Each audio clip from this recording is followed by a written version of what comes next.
I really learned from him, and he was straight up with me, and, you know what I mean? So it was all good. I mean, it's a good opportunity for what we was doing. It was the best thing for me at that time. Smith and two others served less than 5 years in a plea bargain agreement. However, one Lieutenant Roland Bell did not go down so easy. He wound up in an intense shootout with police and was arrested. During interrogation, he argued he wasn't even around during the torture, but he ended up receiving 100 years in prison.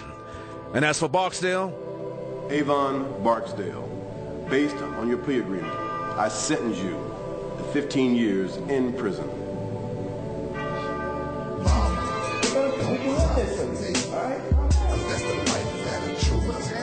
Of course, police were not happy with the deal. I'd tell you 15 years, that's a real light sentence. Me personally, knowing his character, what I've heard about him, you know, it should have been a lot more, you know. Police weren't the only ones unhappy with the sentence. My reaction was I was completely destroyed, really. I couldn't believe it. You know, as they say, all good things must come to an end. That is, good things from Barksdale's perspective. But in the world of Bodie Barksdale, what was considered an extraordinary run as a drug kingpin was far from over when he finally went to jail. Well, mainly with my thing, it was mostly loyalty. Neighborhood friends and stuff. We were crew.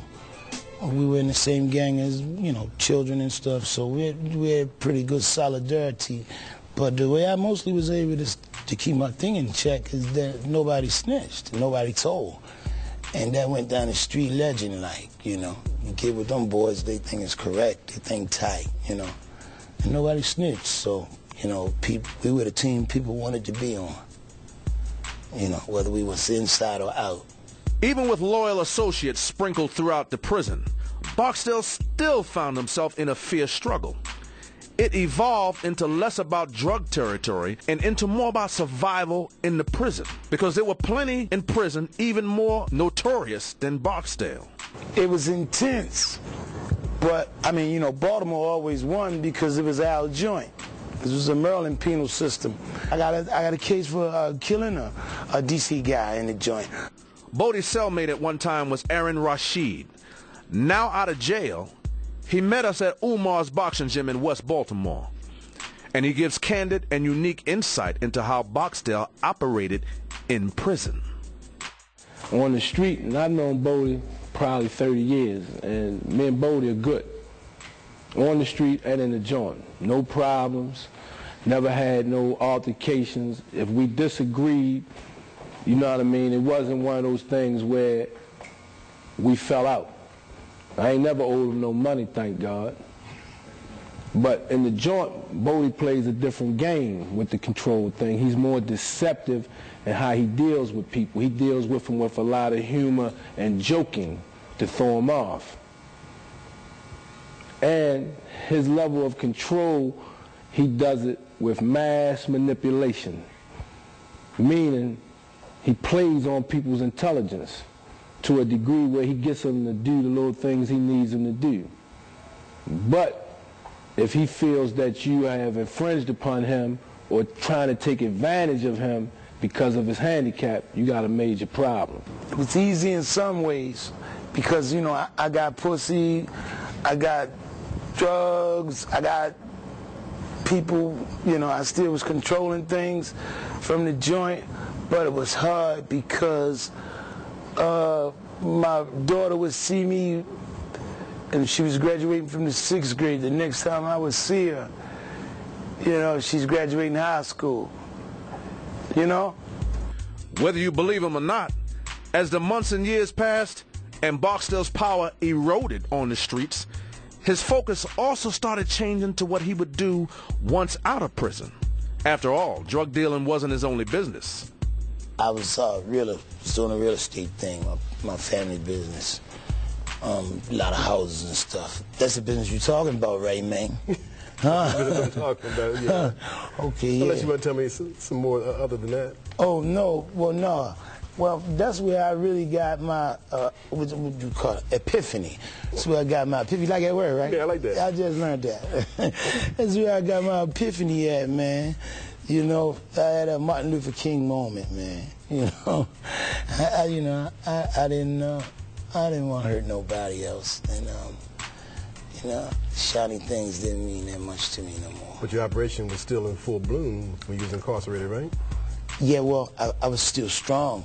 Right. If that's what you mean. I mean, because in my situation, if I had lost any of my street strength, right, that's tantamount to suicide. Now, in the television series The Wire, there's a character named Stringer, and he was a close associate of Barksdale and ran drug operations on the street while Barksdale was in jail. The real Stringer? Yeah. We ain't never been friends. We ain't never been friends, man. You know, no, we ain't never been friends. And we ain't never been friends. And we wasn't even really associates. I mean, he knows who I am. I knew who he was. In fact, we had beef. We had beef that went on for years and years. And finally, you know, it withered, you know, it went away. Dissolved away. Yeah. I knew Stringer grew up in the projects with, but I wouldn't recognize Stringer today if I saw him. Because, you know, he's grown old, he's an old man now. Some of Barksdale's associates served time and have started new lives. Others, like Marlo Bates, are still trying to get out. Close personal friend of mine, my beloved. Marlo was portrayed as a rival who orchestrated a hostile takeover of Barksdale's territory when Barksdale went to prison. Yeah, I don't know. I think Marlo is in prison, isn't he? Yes. I don't know. See, I don't keep track of them.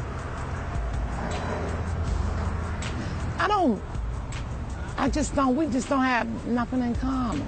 Marlo is in a Maryland prison. His real story is chilling and remarkable. While incarcerated, he's become an inventor and an author. He's the focal point of a future installment of Legends of the Unwired. Oh, the regrets I have about my past life, like everybody, I mean, you know, some of the pains, trials and tribulations, I look back in retrospect and I wish I had avoided them. But the ones I really have regret about are, you know, the ones that cause irreversible actions. You know, Barksdale often brags about extraordinary potential in the projects and about those who return to Baltimore roots in efforts to give back to the community. Yeah, these are the same projects where Carmelo Anthony grew up in, too. All of us grew up right here. I met Sam Cassell. Yeah, but Sam's on the other side. Oh, okay. He's on the other side. Well, it ain't but, what, a few blocks from here. Now, whether they grew up in Bodie's hood or not, they still visit in efforts to help steer youngsters down the right path. Now, that holds true for Kevin Liles as well. He's one of the most powerful men in the music industry. On this day, he joins Mello, Cassell, and others who converged on Baltimore for Mello's charity basketball tournament and fundraiser to benefit underprivileged youngsters. This festive occasion is called the Hood Movement.